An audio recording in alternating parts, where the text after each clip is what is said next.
Back on the line with us afternoon, Dhirendra. We were talking about Sundaram Equity Multiplier Fund, which has done well in the last 1 month, but hasn't been a great performer over the last, over a longer term. What analyzes, what do you attribute this to? This fund has actually done very, has been a below average performer very consistently.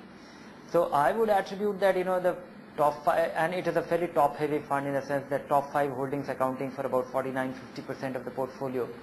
And this month just turned out to be good for them, and I would say that I can attribute it to the luck, because over a long period of time this fund has always been below the category, has never been. So and even when I look at even short-term numbers, 6 months, 1 year, I don't think there is anything appealing about this fund.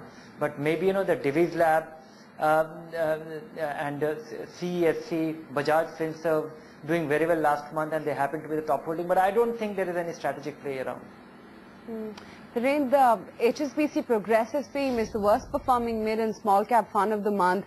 While it has also historically been extremely disappointing, it has significantly outperformed the category on a YTD basis. What is the reason for the seesaw performance, and what advice would you set out to investors?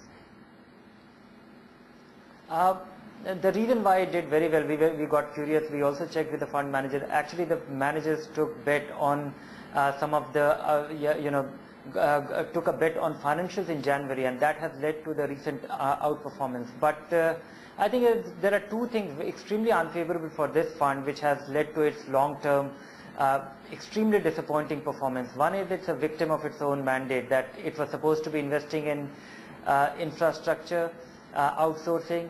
Stories which would, the mandate says that the prospectus of the fund says that investing in companies which will benefit from progress of India, and I think India has not progressed since the launch of this fund.